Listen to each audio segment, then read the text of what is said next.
Welcome to the Cookbook, where we invite guests on to share the ingredients of what has helped make them the successes that they are. All of it, the good, the not so good. You're not going to find anything half-baked here. And our kitchen gets messy sometimes. That's when the fun starts. So come on and join us.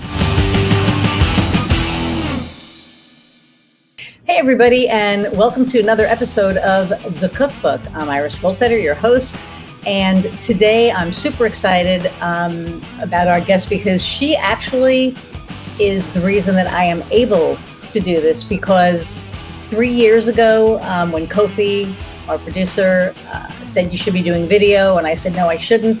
The pandemic hit, and I talk about the online cohort that I joined. Nina and Clockwise Productions runs it. So I'm beyond thrilled that I get to actually put her in the hot seat this time. So a little bit about Nina. Nina Froriep enables business coaches, consultants, and service-based entrepreneurs to grow their businesses with easy and fun video marketing so they can attract their ideal clients. Nina has been in TV, film, and video production her entire life. She's seen it all, from the early days on independent features to big national TV commercials, corporate mega shows, and Emmy award-winning documentary films, including one she produced and directed called Abraham's Children.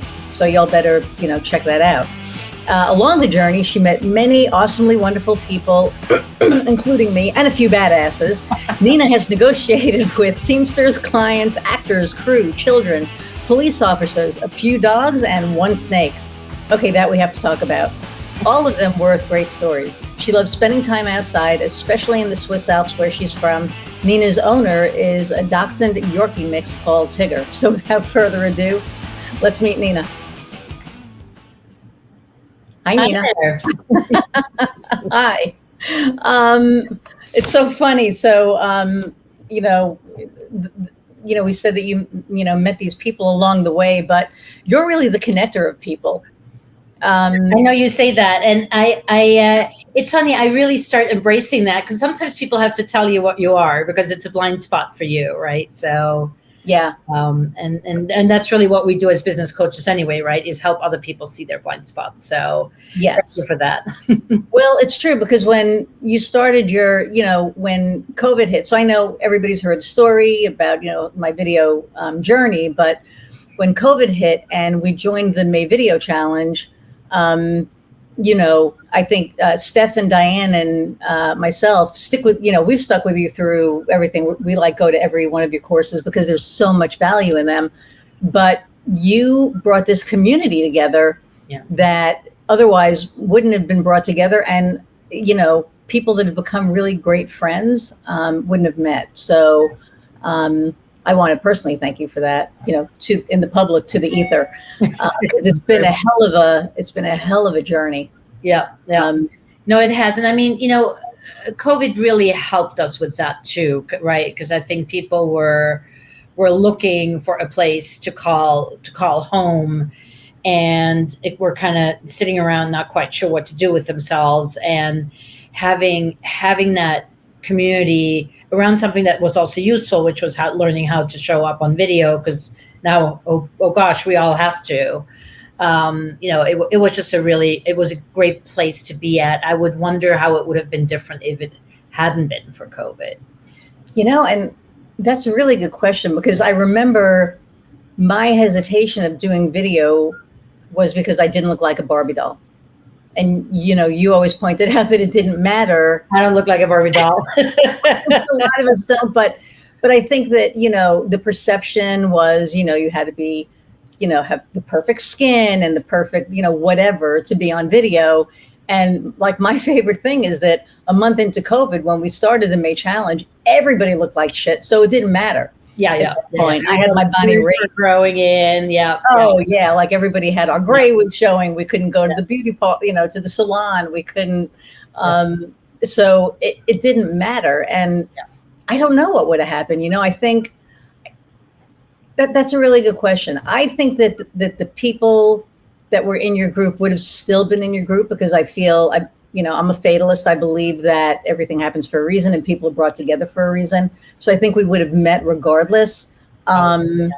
But I don't know. I mean, that's a really good question. But it doesn't matter because it happened, and here as we messed are. up as COVID was, some good came out of it.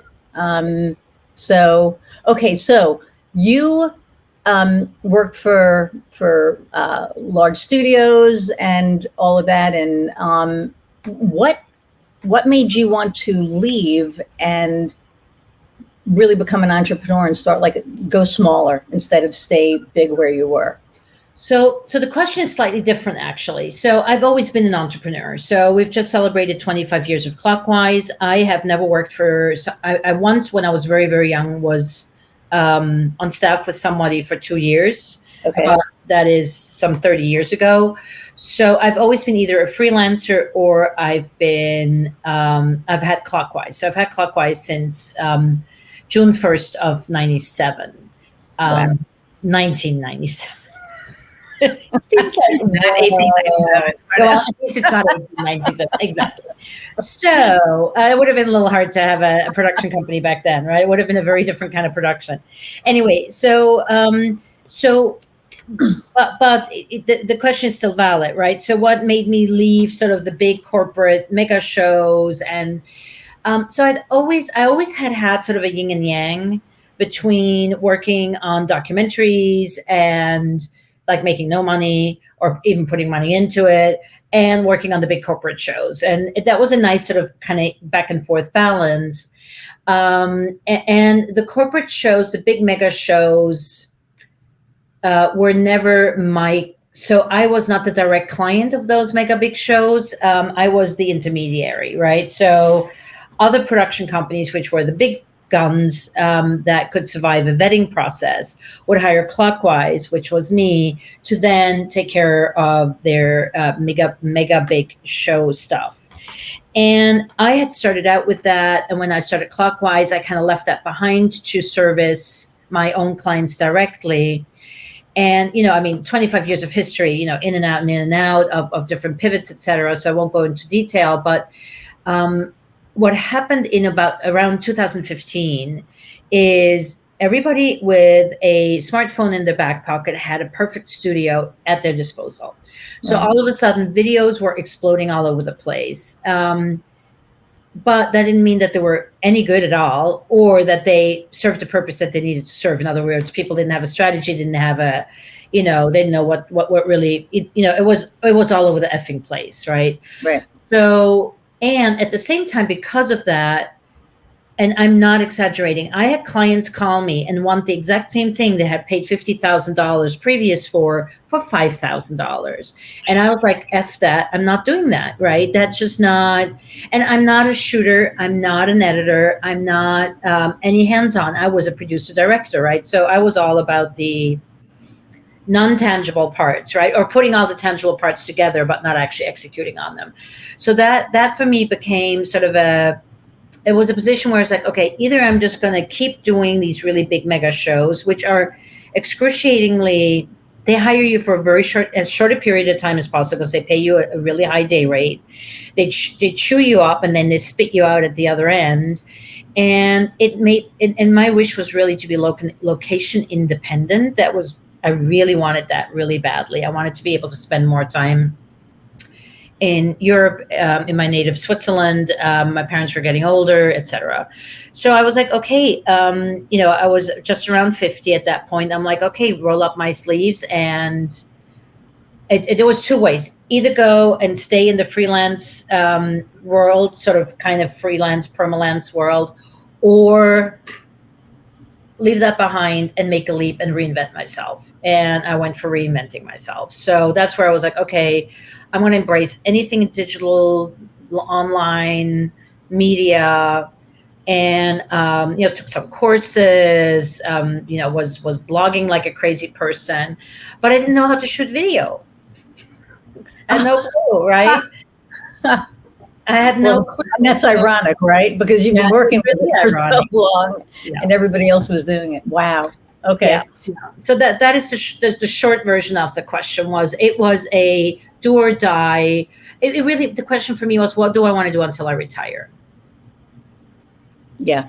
And Yeah. I can't see myself at 60 still running around, or 65 still running around, sleeping only a third of the life in my own bed, and being on these shows that are just like, super intense, and then they spit you out at the other end, and then you have a couple of weeks to recover, or a couple of days to recover, and then you worry about the next one. Is the next one actually going to happen? Are they going to like call you at the last minute?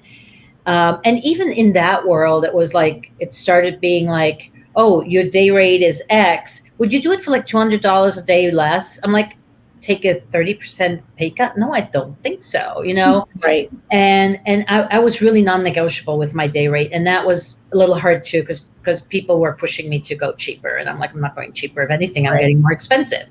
Right. And that's what we talked about yesterday, right? Was about the value, right? And devaluing, or, the actual value of what you do, not the cost of what you do. Because everybody's like so hung up on costs, and they don't understand that you're going to get what you pay for. I always have said that, and there's people who get really angry when I say that, and I'm like, but it's true, right? I mean, if you pay for a shit editor, you're going to get a shit edit. Period. Yeah. Full stop. And I always have friends who's like, wow, but I have this amazing editor. Why? And I look at their stuff, and I'm like, well, for me, with a professional eye, this is not good editing, And I know you're smart. You've got a phenomenal editor and producer backing you, and that's he's phenomenal. I'm so lucky to have him. He's not going to pop on, but we all know. And so, it's so funny because the fact that you like you didn't know how to shoot video just kind of makes me laugh. And I just realized I didn't turn on my second light, so now well, see, and you looked fine before. So, and I have honestly my light are my two big ass monitors and my screen. That's all I use. So, and I guess my window over here. So where did Clockwise come from? You mean why I started Clockwise? Why is where did Clockwise production come from? Like, oh, you mean the name? Yes. Oh, okay. So I needed to start a company. So 2015, 16. I'm running out of options to have a visa. And my immigration lawyer says to me, you've got two options: get married for a green card, or start your own company, get an investor's visa, and then eventually sponsor yourself. So I thought I didn't even have to think about that. That was like an immediate decision. We're doing the company, right? So I had to come up with a name. And I had a long list, from Athena Productions to Alpine Productions. I'm Swiss, right? So, and I love Greek mythology. So, and I very much identify with Athena, the goddess of the arts and war, which I think is such an odd combination, but fine by me.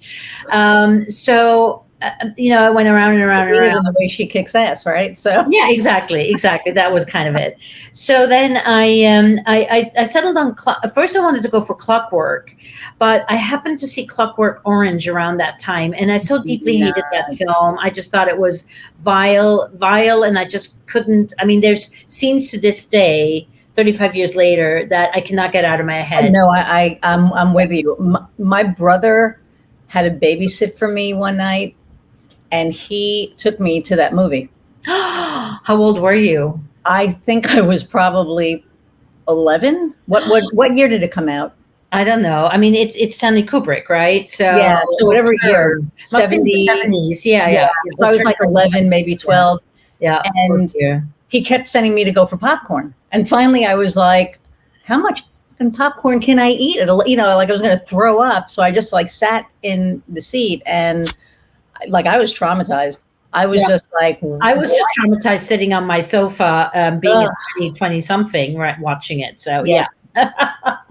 Anyway, so I think Clockwise was and I like the idea of the word wise in there, and I spell it with two, it's not clockwise one word, it's two words. Two words, right? And I have to tell you, in hindsight, the two things I did not check is, number one, can people understand what the hell you're saying over the phone?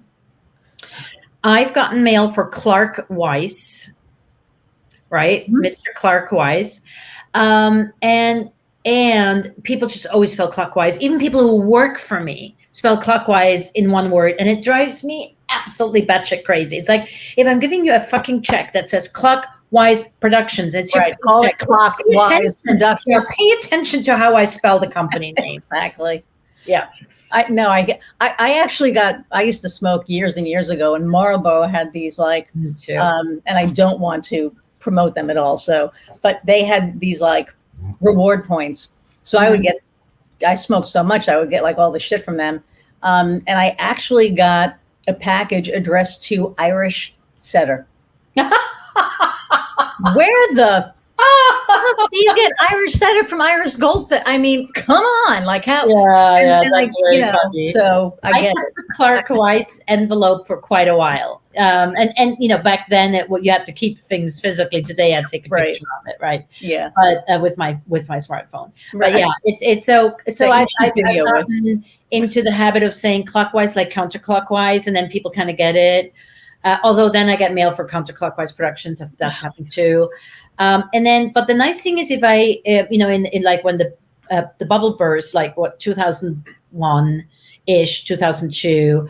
I remember I was looking for a staff member, and I put out advertising, and I must have gotten within the first 24 hours, I must have gotten 800 applications. It was absolutely overwhelming, and I weeded everybody who spelled clockwise wrong, just didn't even make it onto my desk, right? So it was kind of nice because that was like sort of a first filter that whittled it down to maybe 100 out of the 800. So that was, and after 24 hours, we stopped looking at resumes because it was just like out of control. Yeah. Wow, that's Yeah. that's a great story. So now you have you're continuing with your Video Influencers Club, which I'm a proud member of, and you have another cohort coming up, and you have all of these programs. And I look at other videographers out there, or people who are trying to do what you do, and they're not doing it as well, I think, as you're doing it. And I think that you have this really loyal following. I think that not only do you have a loyal following, but the people that may not be joining every cohort are singing your praises, right? Because you have such an easy, you make it so easy to do it. I remember when I first joined, I was petrified. I was like, I would tell Kofi, he's like, you need to do video. I was like, I never need to be doing video. And then you were like, well, the videos didn't suck. I mean, you didn't say that. You said they were okay, which I took as they didn't suck, but so. It's a nice way of saying that, yes. Right. So, but when I joined, I remember I was like petrified. I told Heather, I was like, before I did my first video, I felt like I was going to throw up, and it was a video. It wasn't like talking. Yeah, it wasn't live. Yeah. I get it. Yeah. So it was stressful, but you just made it so easy, and the group of people that we had, that was a great all group. working together, and it was a great group. It was just like so much fun. So that's why I say you're a connector, because even now the people that are in your groups connect. Yeah, and Iris, you are a master connector too, right? So, I mean, I don't think you've met anybody you haven't had a call with or haven't talked to. So, I think we have that in common. We just approach it differently. But was there a question in there somewhere? I'm sorry, I lost my my train of thought there over the connector. I'm like in my head, I'm connecting you with people. You see, that's right. You're going, wait a minute. No.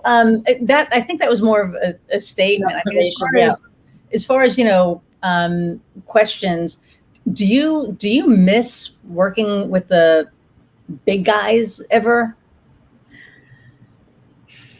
No, absolutely not. I tell you why. I did it for so many years. I had a good run. I love the big sets. I love the sort of the hub of it. And there was something about what other people call the stress factor. For me, it was more sort of the coming alive factor. That was really wonderful. But it's not something I want to do anymore at this point. And I really, I've replaced it, right? I really love working from home. I love having a dog and actually being with my dog all day. and sort of being entrenched in my community. I still travel a tremendous amount, but now I travel to go to Switzerland and be with my family, right? And that is different, and it gives me that location independence, right? And the funny thing, though, however, is, I figured, oh, now I do everything digital. I could rent a house for the week and just work from the Hamptons or work from God knows where. Right. The funny thing is, I love being at home. I love being at my desk. Like there's everything I need is here. It's very comfortable. It's very beautiful. It's very serene. I put a lot of thought in how my house is and flows. And then when you're on the road, you want to be on the road. You want to have fun. You don't want to be having phone calls all day long, right? And deal with really shitty, most 90% of the time, hotel Wi-Fi or Airbnb Wi-Fi. So the whole digital nomad thing, I think it's hyped up a little more than what it really is. And again, I think everybody's different as well. And I love, in Switzerland, I'm fully set up. I have a house. I have a studio as in I have 2 lamps on my desk, and a backdrop. And I have a really comfortable place to work. But again, I'm in the most beautiful place in the world, but I'm not really enjoying it fully because I'm working. Right. Right. And I'm working nights because I'm keeping more or less, anything that is synchronous, I needs to happen between 3 p.m. and let's say 11 p.m. Because that's Eastern Standard 9 or 9 to 5, right? So, and not everything I do is synchronous, but a lot of it is because any client work is going to be with the client on the Zoom call, right? So, it's not all glamour. It's really not all glamour. But the corporate stuff, I never had a knack for being politically correct or for fitting in. I always speak my mind. I'm very straightforward. I have had one client, since I'm doing what I'm doing now, run for the hills because she just couldn't take my straightforward, feedback on her work. So, really, yeah, that. Wow. Okay. Well, look, not everybody has thick skin. Yep. And here's the thing. It's not like I'm rude. It's just that I'm not super. No, you're very straightforward. You're like me. Yeah. You don't sugarcoat anything. You just say it, like it is. And there are some people that don't like that, which to me, I don't get, because I would rather you tell me the way it is, like you do, as opposed to sugarcoating it, because then I'm not getting the full feedback that I need, right? To be able to fix what I need to fix. So, I'm aware of myself being that way. So I try to be as kind, or, I'm not going to come out and say you suck, but I will be, and the other thing is I'm very relentless. So if I see you and you've been at the receiving end of this, right? So it's like, your framing is not what it should be. Hey, Iris, your framing is not what it should be. Right. Hey, I see your nostrils. I can see your nostrils. I don't want to see your nostrils. It's like, but I talk with my head up. No, put your fucking head down, because nobody wants to see your nostrils. So. Right. Exactly. And so now I'm really cognizant of that. I try to put everything, where like my nose doesn't. But I was blessed with the Ashkenazi, Jewish nose. It is what it is, and whatever. But like what you said about my framing with my video yesterday, I was like, I'm not doing the closed captioning on the side. So why am I doing it on the side? Why am I putting myself on the side? So when I moved myself, and then I saw it, I was like, ooh. And then you said, good framing. And I went, yeah, I finally, after 2 years, nailed it. So some students take a little longer than others. Yeah. And if it's just your framing vis-a-vis your closed captioning, then, that's not bad. Because your content, the important thing is, in the end, Iris, is that your content rocks, and that's really where, and if that rocks, then who cares if your closed captioning is a little too close to your face or whatever. Right. And I think that that's the thing that people need to understand. And that's what you teach so well is it's not the way you look. It's not necessarily the framing. It's, are you putting out good content? Are people finding value in what you put out? And I think that's the most important thing. Right. And well, it's really having, it's several things, right? It's having a strategy. So you actually know why you're doing what you're doing and how you are going to do it. And most importantly, what is the outcome? I think sometimes people just do video for the sake of video because they've been told they should be doing video. And that just drives me absolutely batshit crazy, right? And then secondly, and this, is if you don't have a call to action, you might as well just not create videos. Because if you're not telling people what to do after watching your video, and it doesn't have to be salesy at all, right? It can be engaging people in conversation in the comments, which is my favorite way of doing it, and or reply to the email or whatever it is.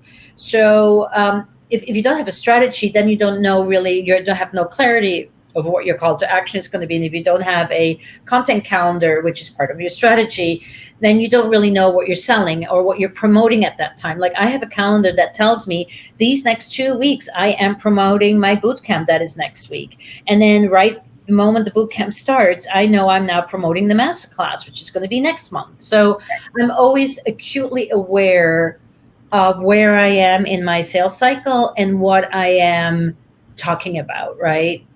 So that is really important. And the call to actions are just like the absolute key. It's like people who post without asking a question at the end of their post on like LinkedIn. I know too. Yeah, because especially you're like, well, what am I supposed to do? Okay, nice post. Thank you for posting. Because there's nothing to respond to, right? Yeah. So I remember I used to do my posts, and you were like, you're not asking a question. I'd be like, yeah. Well, the whole reason you're doing it is some people do it to be an authority in their field, etc. But even if you're doing that, you still want to give people the opportunity to engage with you and to keep following you, or to do your quiz, or to do whatever lead magnet you have, whatever thing that you have that gets people to give you their email, so you can then put them into your email funnel. So it's just really important to be cognizant of that. I mean, and that as former CEO of strategy, right? I mean that was the A&O for you guys as well, right? Right. Yeah, I was a managing director, but so whatever.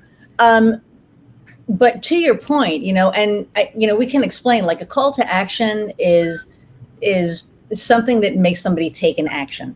Yeah. Go to the website, read something. And a lead magnet is something that you use to get somebody's information because you want to build your email list. It's like a freebie service or a freebie something. A white paper or something on your website, right? Or a free 15-minute. Or a free call or a quiz. Which your quiz is awesome. And so Nina has this quiz out that kind of, gives you an idea on what kind of a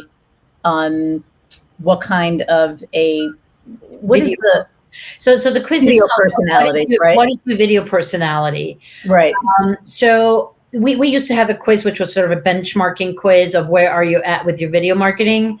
And we realized after using it for 2 years, and it performed really poorly for us, or maybe not 2 years, but close to, it performed really poorly. And then we realized people were just totally deflated after taking the quiz. It was 20 questions, and you were woefully present to the fact how absolutely inadequate you were with your video marketing. And what happened is that people didn't go, oh my God, I need to sign up with Nina. They went like, oh shit, I'll never. She's going to rip my shit apart. Yeah. Yeah. So that didn't work at all. So I said to my partner, Robin, I said, there's never been a personality quiz that I've been able to pass up. They're all awesome. And a friend of mine actually has a quiz that is called, What is Your Marketing Personality? And that's really cool. So based on that, I was like, why don't we do a video personality quiz? And the funny thing is, once we did that, how we talk about our services and what we do just fell into place. It was really kind of quite magic. So once we determined what the 4 personalities are, then we were like, oh yeah, right. So if somebody is an educator, then this is, and then we went through our client list. We're like, oh, so-and-so is an educator. So-and-so is a storyteller. So-and-so is like a motivator, whatever. And then it kind of fell into place like, oh shit, we should not have this person do that. That person should be doing this because that would fit their personality much better. And then it now added a whole new layer of conversation within our ecosystem of not only this is how you create video, this is how you create video quickly and easily and with fun, but now it's also, hey, speak to your personality and to your strengths. And when you do that, then you're going to show up on video completely different. So now it sort of embraces the whole, I don't want to say authenticity because that's always sort of overrated, but, or overused word, I should say. But it really helps you own your voice and own your own persona on video. But it is, I know that authenticity seems to be overused, but, one of the things that I'm finding is that if you're not your authentic self, then you're going to bring the wrong people to you. Right. Yes, that's the whole reason why we want to be right. So I know authentic is overused, but I think it's super important. And I remember, so I take this quiz when we're in our meeting. And I take this quiz and I'm all over the place. I'm like a storyteller, I'm an educator, I'm an entertainer. You're all for it. I'm all for. And then I take the quiz on my own and I'm a storyteller, which is like, just so funny. But the only reason you're a storyteller is, I tell you why. So what we did is we have 4 personalities. And originally we only had 7 questions. And then we realized, okay, we either need to have we have to have at least we need to have a multiple of at least a double multiple of how many personalities we have. And we need to have either an odd number, so somebody comes out clearly as something, or we need to weigh one question heavier than the others. So we had 7, we added an 8th, and then I said to my partner, I said, we really need to have a 9th question. And we had a couple of questions and we're like, none of them ring true. They all seem a little stale and like an afterthought, which they were. So we said, okay, to solve the problem, what we're going to do going forward is we're just going to weigh one of the questions heavier. So if you answered that one question, that will count as more than just 1 point. And that's how we now, because we didn't want to give people an option of being like, you're 70% this and you're 30% that. And, because confuse people, then how do we even like a disc test, right? Like yeah. So we felt like we wanted to just give them a clear one answer, solution to the question of which video personality they were. And in your case, you're still very multi-talented, but the question that was double weighted, what was the story? Was the storytelling? You answered as a storyteller, so that's why. Yes. And so people, so the link to the text has been. There we go. It's up now. Yeah. I love this. Okay, so I just have to tell you, this just cracks me up because, when I see all these things popping up and all these little pop-ups on the screen, and I'm like, look down here. It reminds me of when I was a kid and I was watching TV and they'd be like, call the number, 800. And now I'm sitting here doing this. So this gets like a little surreal for me sometimes because I never, if you would have told me, 2 years ago that I would be doing this, I would be like, there's no way in hell. But I love, this is my new passion project. I love this so much. The people that, are on the show, each person has these amazing talents. They have these amazing stories. Mm-hmm. And I feel so fortunate and grateful to be able to, to do this. Yeah. And I wouldn't have had the balls to do this if it wasn't for you. I mean, truth be told. So here we are, Steph telling me, people, she hasn't been on well, we interviewed her already, but her episode will air in a couple of weeks. But Stephanie Doherty, Green Sage Life, is a really good friend of mine through Nina, because we all met through, her May Video Challenge. But, last year she said, you should do a podcast. And I laughed. I was like, you're crazy. And here we are. So, Yep.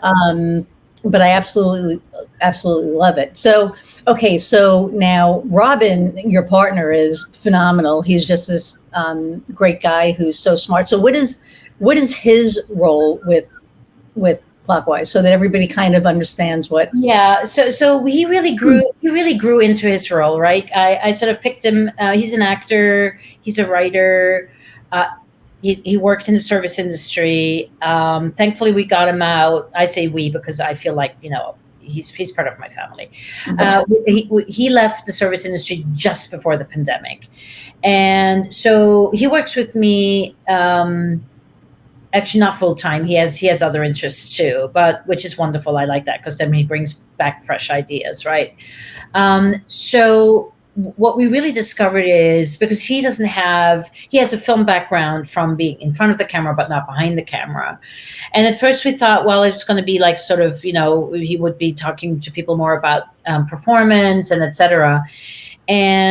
But the performance as an actor is so different than the performance that we do as service providers in front of the camera, right? So there was, and it was never about performance. It was always about mindset, right? So that was the stuff that I was working with clients on. And then we just discovered that he's absolutely freaking brilliant with strategy. And he has the patience, I do not, to ask a million questions and to listen between the lines and to really get to where people like have these major aha moments of, it is so freaking simple. And this is the path I'm taking. And these are the next steps. And he's so good in sort of showing people the big picture and then zooming in and giving them like what they need right now to move forward.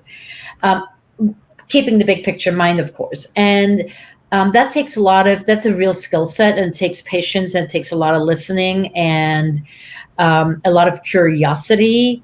And that's just a skill sets that he just has that I don't have to that degree in any way, shape, or form. I don't have the patience. I'm more of a talker, less of a listener. So there's just there's stuff that I will always miss. And I always love to give people options. So more than not, when consulting happens with me, I then at the end give them too many things that they could be doing. And then they don't have clear marching orders. And with Robin, it's like, this is what you're doing as your next step. And then it gets shot to me, and it's like, okay, and then I get to follow up on it with being in action and executing. So that's been really working really well. And by nature of him being a little more technically savvy than I am, maybe it's a generational thing. He also does a lot of the back end stuff for us. So yeah. So you guys complement each other really, really well. Really, really well. And at the same time, we're very similar in many respects. And we just have a lot of fun together. And that to me, after having been in business for 20 years, at the point when I met him, I was like, yeah, sure, let's give it another try. Right. And bringing in Robin just was like a rejuvenation project, right? It was like, I now have accountability, not accountability from outside the company, but from within the company. And that is so much different than when somebody says, oh, I'm going to talk to you next Monday and see what you've done or not done. Or if somebody says, I'm doing this and this tomorrow, I need it now so I can move the project forward, right? It's a whole different way of working with somebody.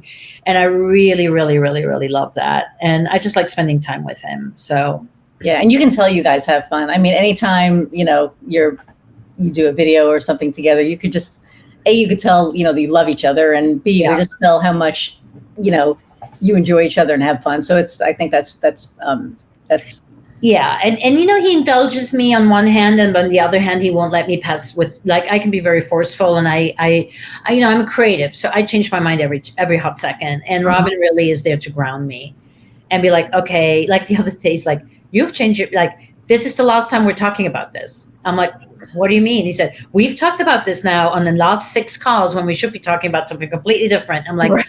I'm not listening to it anymore. You make a choice and then we stick with it. And if you want to change it, you can go ahead and change it, but I don't want to hear about it. Right. Like, okay. Right. Got it. Message received. Thank you.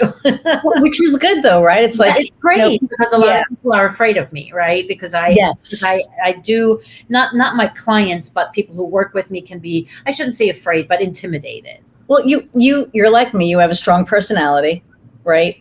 That's why my wife and I are celebrating 20 years together, because she doesn't let me get away with any shit, know. And there are just so many people that feel the same way, that you have a strong personality, and but I feel that probably like you, if we're not strong, then we're not going to get the shit done that we want to get done, and if we're too passive, then it's really not going to get done. So where's that happy medium, right? So, passive gets nothing done. And it's also, I mean, there's some very, very quiet people who get shit tons in their quiet way, get a lot done. Yep. And sort of on the sly, right? But I've always made noise. I'm just a noisemaker. Right. So that's just who I am. And one of the many reasons why I love New York, because here I can make as much noise as I want without anybody trying to sit on me, right? Right. Right. Well, 100%. And that's why I miss New York, because, I mean, it's very different, I'm sure, where you are. Yeah. And it's funny because which you're going to be like, no way, but I have mellowed out so much in the last 17 years since I've been, actually, I moved to the Midwest in, 99, 98, 99. Wow. So it's taken that long for me to, mellow out. And, people are like, you're so high energy. And I'm like, God, if you would have seen me 20 something years ago, you would have been like, oh my God, what brand crack are you on? Because you're just, but I go home now. People like, what coffee are you drinking? I want some too. Exactly, and I mean, in the old days, I also was still a really active athlete, right? So I was like hyper energized. So, and I've definitely mellowed out a lot myself. Yes, for sure. Yeah. So, okay. So for the people who are thinking of becoming entrepreneurs, what advice do you have for them?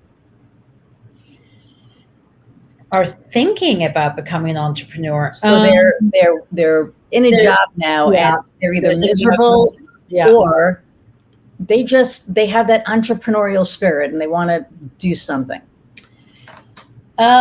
So I would say, number one, make sure you have a financial nest egg, or you have a spouse that, has that job security, health insurance, whatever. I think that's really, really helpful, because whatever you think is going to take 3 months, it's not. It's going to take a lot longer, and that's okay, right? You have to give yourself some grace and be kind to yourself, and not expect to, hit it out of the gate and make millions, right? So, and some people do. I'm not saying, but most don't.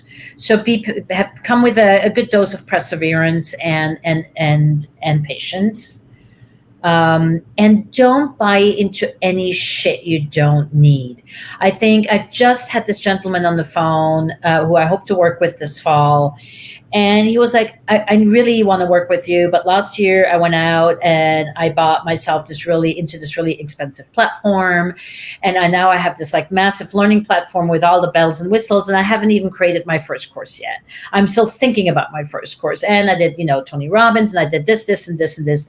And right now I'm just tapped out on that kind of stuff. And I really felt for him, because I was there myself. The stupid stuff that I bought into, and I will not name any names, like Confusionsoft, for instance.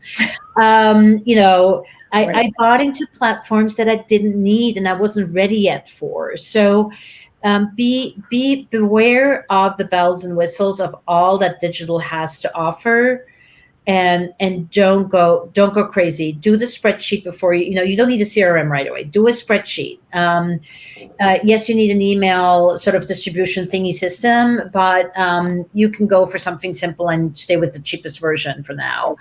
All that kind of stuff.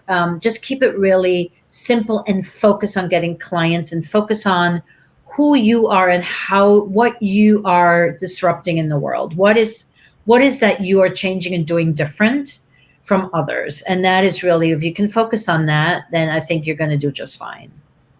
There you go. That's a great answer. And I love don't buy into all of the shit. I mean, everybody, needs coaches. I get that. Yeah. Get a coach and do a shortcut. That's the other thing. And if you're going to invest in it and make sure you get the right coach. I mean, I who's had coaches for years, and I've had some phenomenal coach. 2 years ago, I signed up with this coach and she promised me this one thing I thought I really desperately needed. And I should have been weary from the get-go because it was a one thing, but it was a 6-month program, right? And a really expensive one at that. And 1 month in, I knew I had signed a contract that I was going to hate. And I just wasted tens of thousands of dollars on a coach that did not deliver. And what are you going to do? I tried to get some of my money back and I didn't, but it was a bad fit, and I didn't follow my gut, and I went for the shiny object, and that's exactly what I shouldn't have done. Right.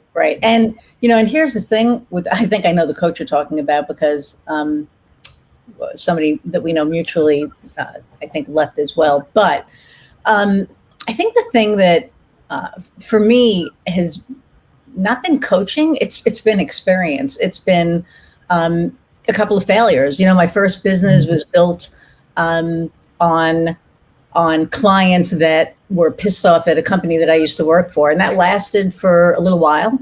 And I ended up doing consulting, and now we're at this 360 where, yes, I'm still doing digital marketing, but now I'm doing a lot of consulting, which has just really happened organically, which I didn't expect. So I'm in the midst of this pivot, which I'll talk to you about, offline, but things change. You may start your business out one way and, you think that this is what you're going to do. And then all of a sudden it's like, oh, well, maybe I'm going to, switch it a little and do this.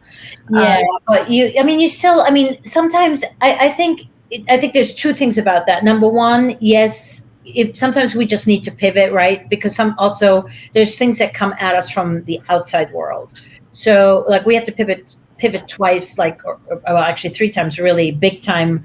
Once because of 9/11, and then because of the that housing crisis. Yeah. And then with the whole web, moving from Web 1 to Web 2.0 in 15. But so those are sort of the things that come at you from the outside where you just need to react and pivot. But I also think, and this is something where I lost about 3 years of my life and my company's life and income, when I started thinking about how I could position myself as a video marketer and no longer as a film producer. I gave myself way too much time trying out a million different things.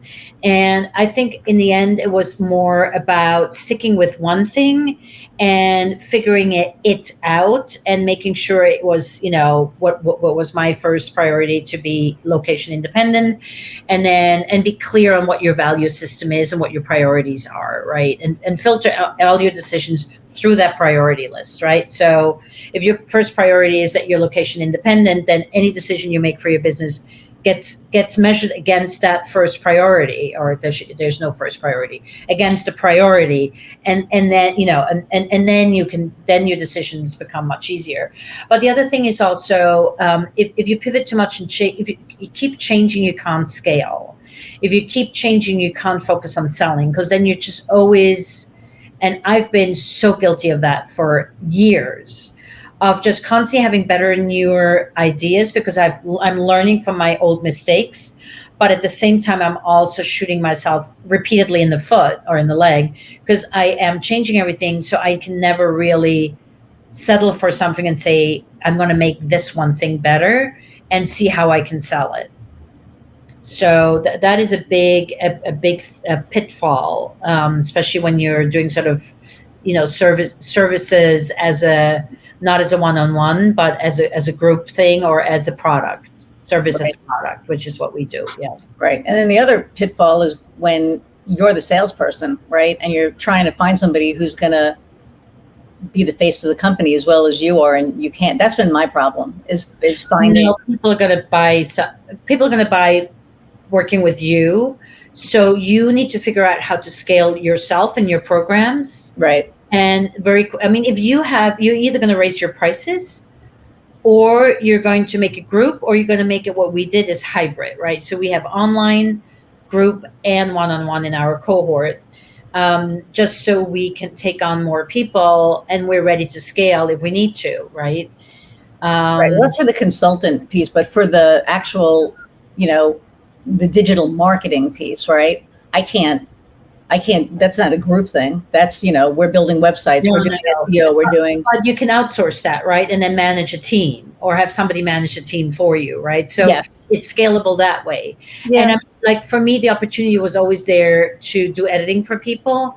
And I was very clear. It's like, I know how editing is and giving feedback of 100 videos at the same time. It's asinine. I'm like, I'm not offering editing services, and end of story, full stop. Right. If you're an active client with me, yes, but not as a service outside of that.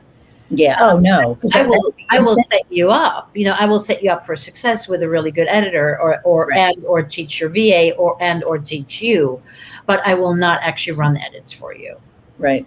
Right. And you shouldn't, because you're more valuable in doing what you're doing. It doesn't play to my, and I did the whole managing, I used to manage $1 million budgets, and 6 or 7 producers under me, and then each producer had a couple of editors, and that is like herding sheep is like child's play compared. So I've left that world behind, so there's no reason to go back into that direction, right? Right. I call it herding cats, trying to herd cats, right? Yeah. It's like, there's like no way. Yeah. So okay. So we talked about the quiz, and you have a cohort coming up. Well, the cohort is no longer coming up. The cohort is now, and that was a big innovation of last year. The cohort is now a open enrollment affair. So because I felt that, and this is something also that I had to learn, for the bigger, higher ticket items, if somebody's ready to buy, they're ready to buy right then and there. And if you have to tell them, oh, sorry, I just started a cohort, the next one's not starting for 3 months. Oh yeah, you're going to lose it. You lose it. Right. And that happened to me like at least 4 or 5 times last year. And that's like a lot of money on the table. Yeah. So I started working with a new coach, the coach I'm with now, Emmy Hernandez, and she's beyond fabulous.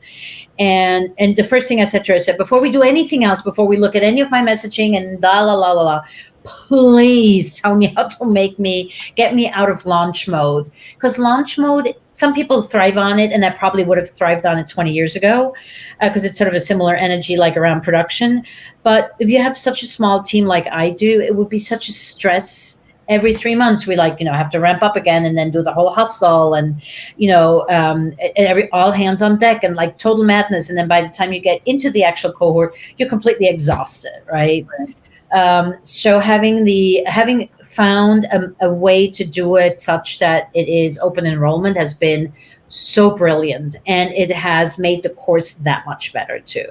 Nice. And I know Shannon, we're in a group called the Dames together, and she's lovely. She's really lovely, and I'm trying to get her on. We'll see what happens with that.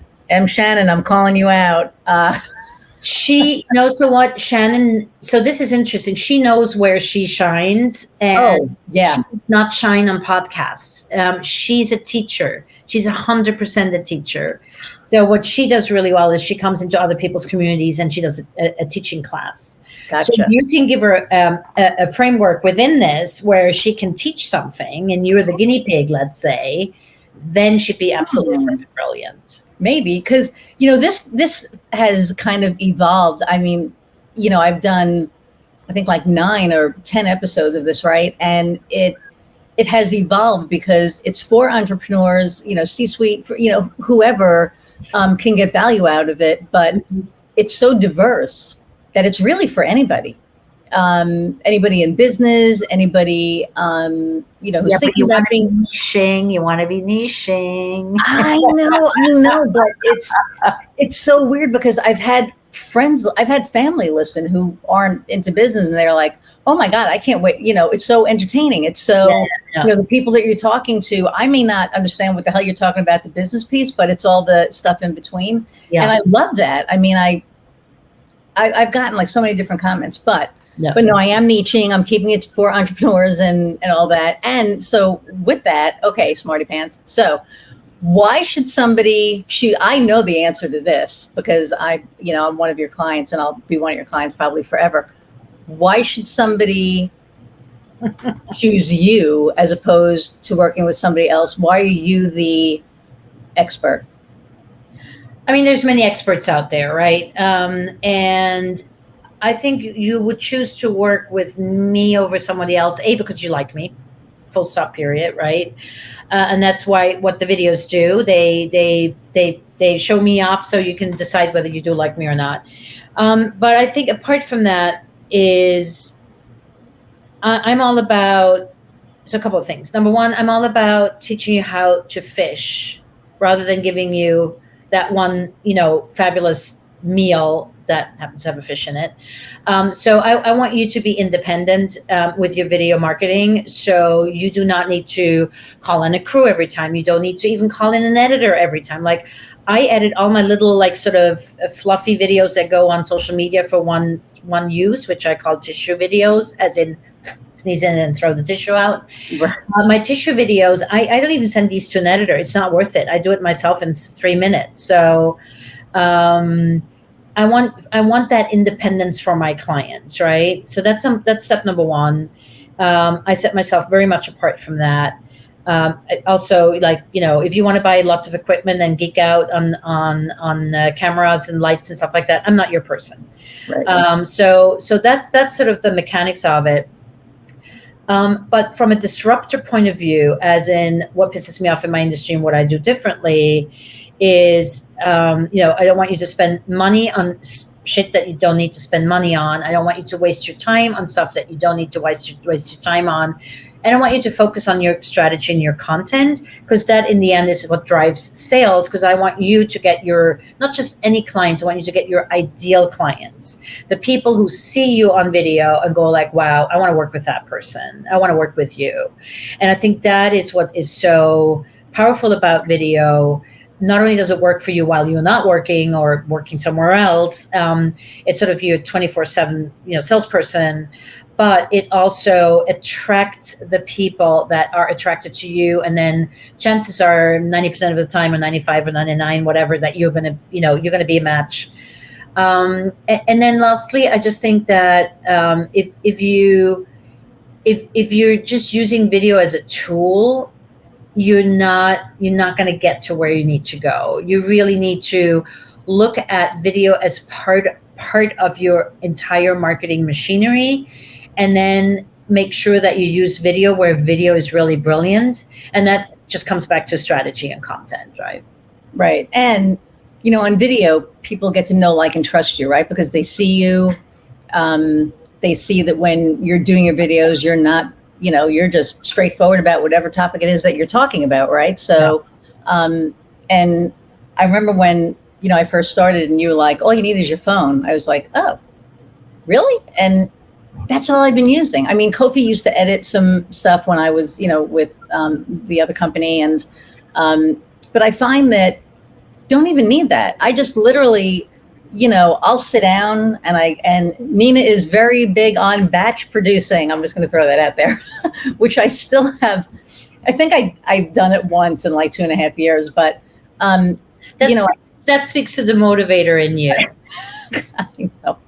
Does. It's like you got an idea, you got to go for it, and you get yourself into trouble if you try to plan too much, right? It does. And I find that I did get this, and again, we're not this, I'm not a sponsor of SwitchPod yet. SwitchPod, you listening? But Nina turned me on to SwitchPod, And it's the easiest thing to set up. And I just set it up on my desk and I point it towards my, outside, and boom, I'm done. Yeah. And now, it can take like 1,000 takes, which I think I did a video, I don't know, a couple of months ago, and I was laughing so hard because it literally, I couldn't, it was like, hi, I'm Iris. Okay. I couldn't remember my last name. I couldn't get it right. The dog came in. We all have those all these different distractions, right? And so it's like 20 takes later, and I literally was laughing because I was like, hi, I'm Iris Goldfeder, gas stove creative, and this is only like the 30th take of this video, but I finally got it right, and know.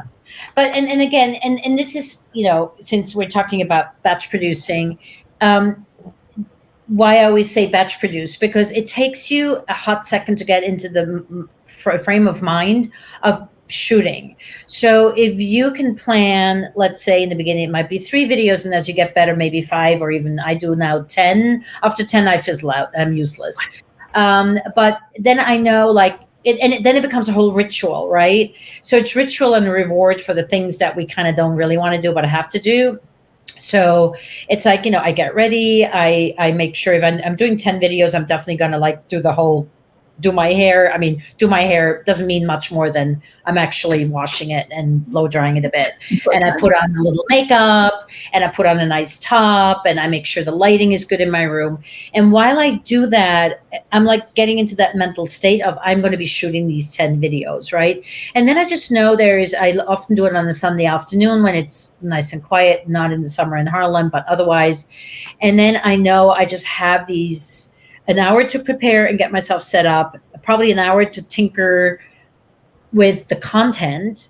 And I never prepared the content before. I know what videos I need and what the call to action is going to be, but what I'm actually saying, I speak it out. So my takes are nearly always at least 7 or 8, because I need to speak it into existence.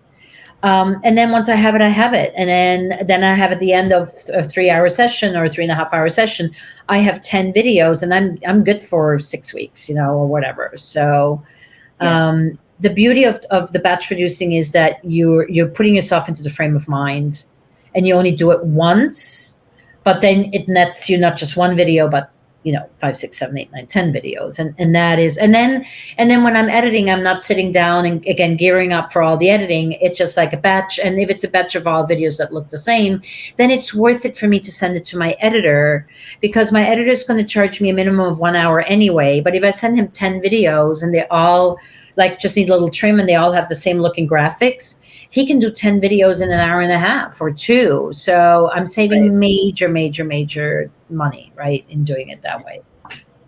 Cool. Okay. So everybody batch produce. One day I'll listen. Yeah. So I'll get there. I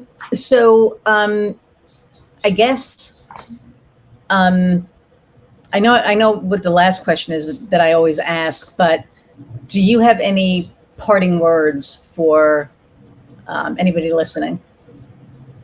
Just do it. Seriously, I mean, if you want to do video, it's just pull out your phone and get started with it. I mean, there's and see what works, what doesn't, and make sure that your face is seen, that you have a nice background, and then go for it. And that you're dark. The other day I had a client and she did a video. Her dog was barking not once, but over the entire video. I'm like, a dog barking once is fine. This was Charmaine. I said, but your dog barking over the entire video, that's just not cool. It's so mine is. Yeah.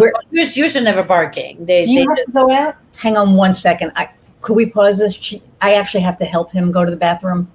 Yeah. So I have to hold him. Kofi, I'm sorry. Give me a minute. Do you have to go out again?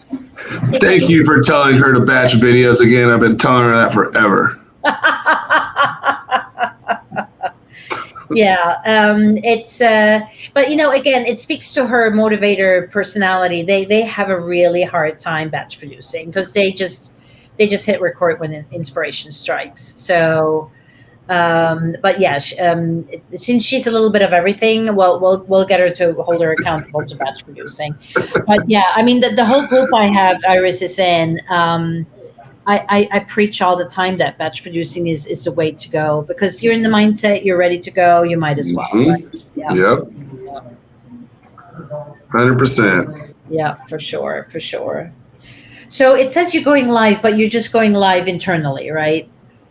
Yeah, so I'm recording inside the software. Yeah. Okay. Figuring everything out. Yeah. Using StreamYard. I use found this the most. too. Yeah. Yeah, I found this is the most efficient one out of all the softwares.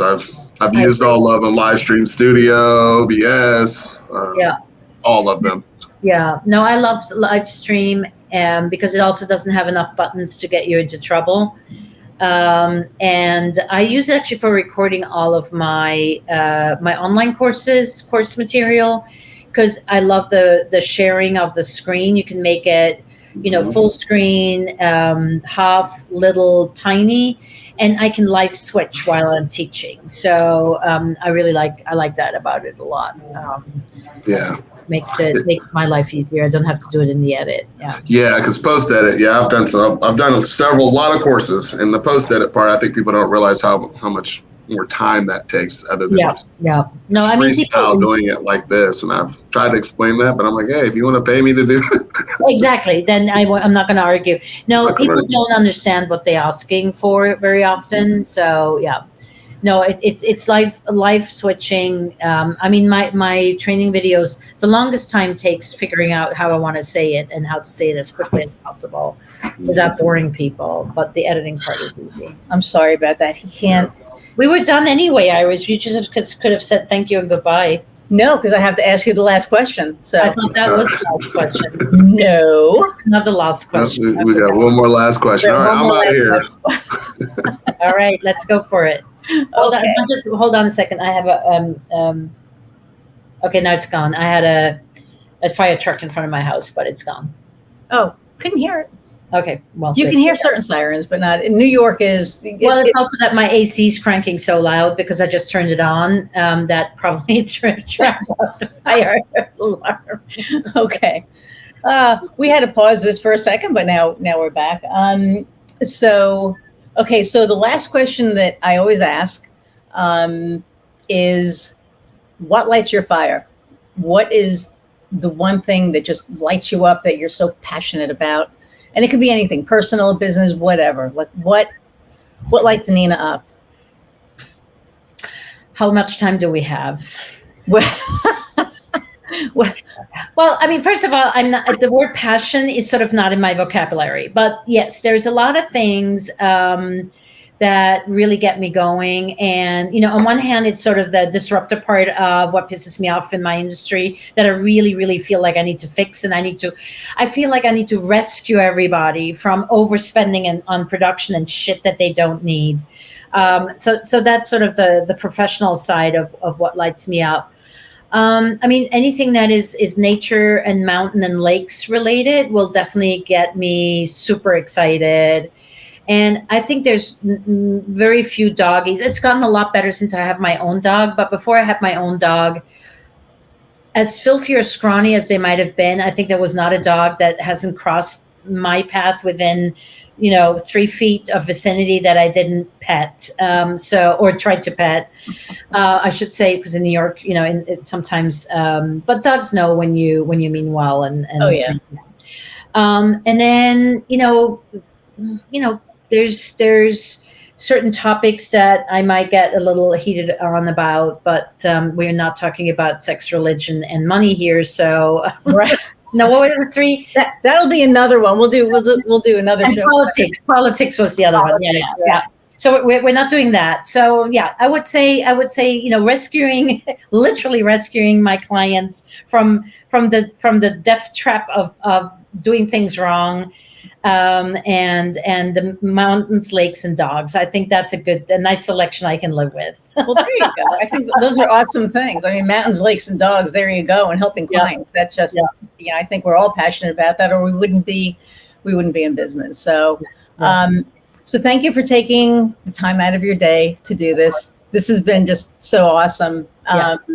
I really appreciate it. And I appreciate you and all that you've done to really help me get here, to be able to do this. And since it's my passion, it's like me getting paid to do what I love doing, right? So there you go. You're welcome. So thank you. This paid off. This definitely paid off. So great. All right. So everybody watching, listening, again, thank you so much. I appreciate all of you for taking the time out of your day to listen to this, whether you're jogging, whether you're sitting down, watching this while you're cooking something, whatever you're doing. I appreciate you taking the time out. And so I'm going to sign off, Iris Goldfeder, and you go out and you find out what lights your fire. Bye, everyone.